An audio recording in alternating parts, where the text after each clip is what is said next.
Cambiar esa palabra cambia el mensaje completo. Sí, lo iremos viendo en los sucesivos vídeos. Entonces, utiliza esa palabra, ese vocablo, permanecer.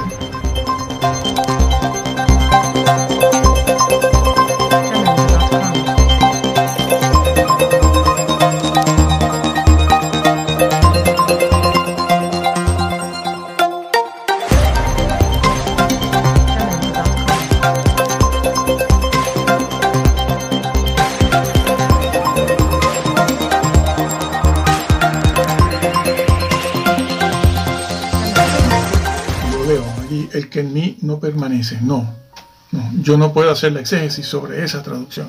Yo me voy al griego y el griego dice esto. Bueno, sí se ha puesto. Eso tiene mucho tiempo hecho. Y eso es. Bueno, si alguno no permaneciere. Lo primero que notamos aquí, en el texto que ustedes deben tener en pantalla, es la cláusula condicional en griego, ¿no? La cláusula condicional en griego. ¿Ya? Bueno, yo lo voy a pronunciar como esto es para nuevos creyentes y para ustedes que están aprendiendo y otros no están aprendiendo pero necesitan ayuda. Yo lo voy a pronunciar tal cual está escrito para no estar equivocando. Sí, pero después de incluso haber hecho la traducción, no saben hacer la interpretación, la exégesis, no saben. ¿Por qué? Porque van con su doctrina personal, la de su denominación, y entonces eso le impide leer el griego, hacer la exégesis en el griego. Bueno, permaneciere.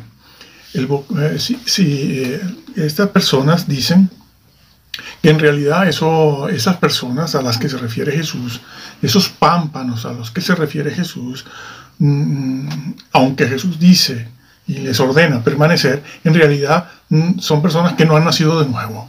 Son personas que tienen una falsa fe o una fe aparente. Eso es lo que dicen, eso es lo que enseñan. Por lo tanto, no son cristianos. Por lo tanto, la salvación no se deja de alcanzar y por lo tanto, en el versículo 6. Pero esa palabra, permanecer, significa eso. Está en un auristo subjuntivo, o un subjuntivo auristo, activo. Ese es el tiempo en que está en griego. Y se debe traducir de manera correcta, permaneciere. También se puede traducir en presente, porque los textos, los manuscritos alejandrinos, sinaítico, vaticano y propiamente el alejandrino, lo tienen en tiempo presente. El bizantino mayoritario y el Textus Receptus lo tiene en subjuntivo auristo. ¿Qué quiere decir eso? Que la palabra permanecer significa eso, permanecer. ¿Por qué dice permanecer? Porque da por hecho que están ya unidos en esa expresión que usa el Señor, que es en Cristo. Los que en mí, si alguno en mí no permanece, si alguno en mí no permaneciere, permaneciere está en subjuntivo auristo. Y si ese permanecer es falso, no es real, no está vinculado, ¿para qué habla de permanecer? ¿Para qué utiliza el vocablo permanecer? ¿Y para qué lo utiliza con una condición, una partícula condicional? ¿Y para qué lo utiliza en subjuntivo? Que también es una oración, se utiliza el subjuntivo en las oraciones subordinadas a manera de condición también. Hay una doble condición ahí, se está estableciendo una condición doble en cuanto al hecho de permanecer o no. El hecho de que esté en subjuntivo, el subjuntivo no indica un tiempo, pasado, presente, futuro, sino que indica un aspecto de esa acción, la acción de permanecer. ¿Qué aspecto? Bueno, está hablando de una posibilidad. El subjuntivo habla de una posibilidad, una contingencia o una condición.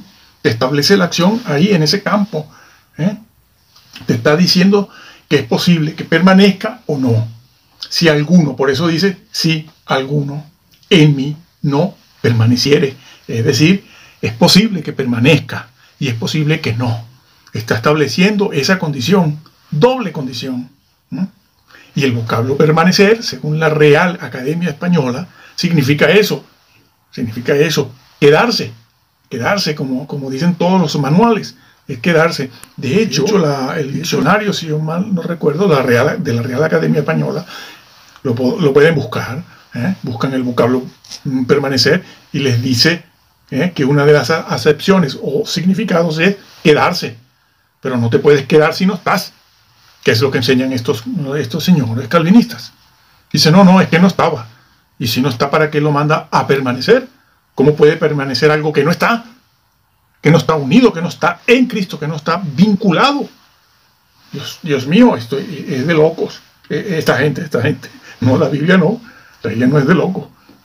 Lo está diciendo claro. Lo está diciendo. El que permanezca.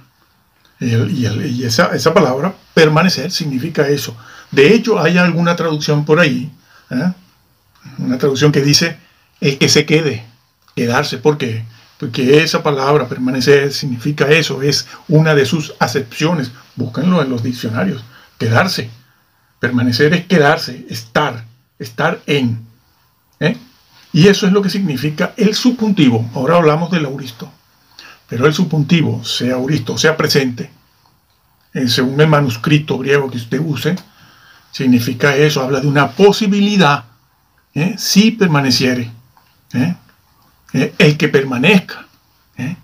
No se le puede, el Señor no le podía estar pidiendo a alguien que permanezca si no está vinculado en él, a él. ¿Cómo le va a pedir a algo que no está vinculado en él? Que tiene una profesión de fe falsa, que no es creyente, que no ha nacido de nuevo. ¿Cómo le va a decir que permanezca? Señores, y en esto se equivocan estas personas de hoy en día, de ahora, que van editando libros de griego y que presumen de saber griego y han errado completamente, pero completamente, y han distorsionado completamente el mensaje bíblico, poniendo aquí levantar. ¿Por qué lo han hecho? Lo leeremos luego.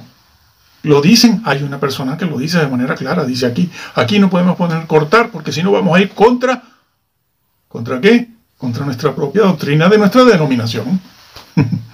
Lo reconoció, lo leemos, bueno, está grabado, sí señor. Si el texto griego, estos señores han puesto, lo alza para salvarlo, no lo quita, ¿por qué estas traducciones no lo ponen? Porque estas traducciones no ponen alzar o conservar. No, ponen quitar, cortar. Sí hay un par de ellas que sí pone, lo cortará. Bueno, esta misma que está por aquí, lo vemos, esta versión. Todo pámpano que no lleva fruto lo levanta. Esta sí lo hace. Esta sí la pone, lo levanta, no pone cortar. ¿Por qué? Bueno, el mismo comentario que hacen las personas que hicieron esta traducción lo dicen, le explican el por qué. Está por aquí, creo, que es lo que ustedes han visto, ¿no? Vamos a ver. Bueno, sí. Bueno, aquí está. Aquí está el comentario que estas personas hacen sobre esto de levantar. Juan 15:2, griego, airei, levantar o quitar o cargar sobre sí mismo y alejar también. Acuérdense del vocablo away, alejar, sí, claro, alejar. Ya lo veremos completo después. Ese vocablo en otras versiones, sí, en inglés. Y él dice que esa palabra en griego, que Casiodoro traduce por cortar. Cortar, quitar. Bueno, este señor reconoce que sí puede, la semántica, ¿no? Que los significados o acepciones son la de levantar, o quitar, o cargar sobre sí mismo y alejarlo, cortar y alejarlo. Bueno, pero, hay un pero. En este caso, hay barreras teológicas, ya lo dijo. ¿Cuáles son las barreras? Cuando en el texto griego no hay barreras. Mi estimado, no hay barreras, pero usted lo reconoce. Yo sé por qué. Hay barreras teológicas. ¿Dónde están esas barreras? Las barreras de la doctrina de su denominación, no del texto griego, no de la doctrina bíblica, no de la exégesis bíblica. La exégesis bíblica no ofrece una barrera teológica. La barrera teológica, ¿dónde están? Las barreras teológicas en las denominaciones. Pero en este caso hay barreras teológicas que impiden traducir el verbo iré por quitar y arrancar, o arrancar. Claro. Bueno, él reconoce que también, sí, arrancar es una acepción, cortar, arrancar. Es que esa imagen viene del Antiguo Testamento, Jeremías, Isaías, Ezequiel.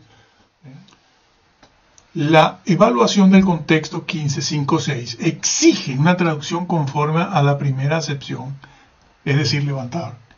¿Y qué hace? Inteligentemente va al versículo 6 porque sabe que el versículo 6 le va a negar el 2. Porque el versículo 6 dice que lo arranca y lo echa en las tinieblas de afuera.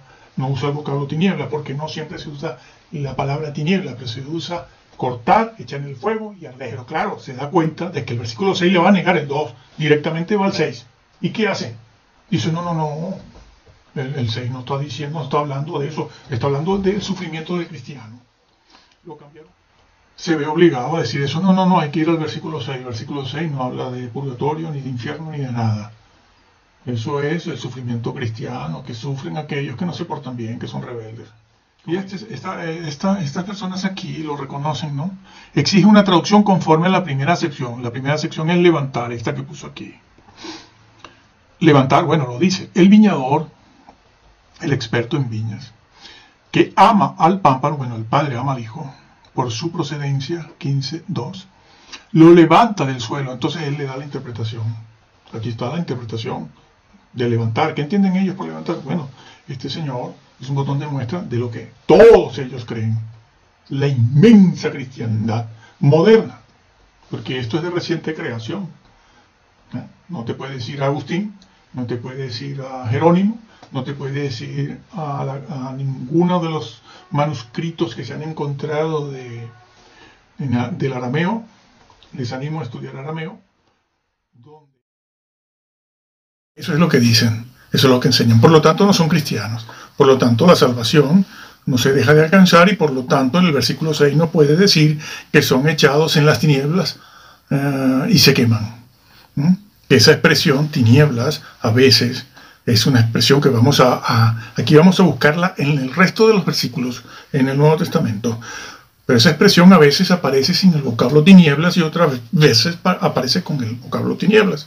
Porque es una frase única, es una frase tipo, arquetipo, que está dicha en muchos sitios y siempre se refiere a lo mismo. Es apartado, es condenado al Hades, entiéndase infierno. Cuando utilice yo la palabra infierno, entiéndase Hades, y después el lago de fuego, claro que sí. Después, al final. Entonces, esa frase no significa entonces condenación. Estas personas no son condenadas, sino que son restauradas y llevadas a un purgatorio, sea en el milenio o sea aquí en la tierra. Como ya expliqué. Cambiar esa palabra cambia el mensaje completo. Sí, lo iremos viendo en los sucesivos vídeos. Entonces, utiliza esa palabra, ese vocablo, permanecer, porque está vinculado. La frase dice, si alguno no permanece en mí.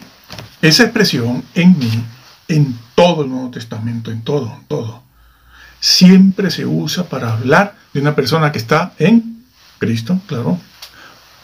Repito la frase porque es que eso está en todo el Nuevo Testamento. Si alguno está en Cristo. Los que están en Cristo, nueva criatura son. Ahí se les pondrá.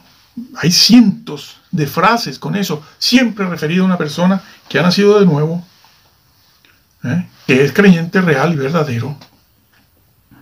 Es una frase teológica, una frase muy corta, en mí, con esa preposición, esas preposiciones en mí, pronombre, que se utiliza de manera teológica. Es una pequeña frase teológica, no es simplemente una preposición. Bueno, eso es una preposición, eso es un pronombre posesivo, pronombre masculino. Eso,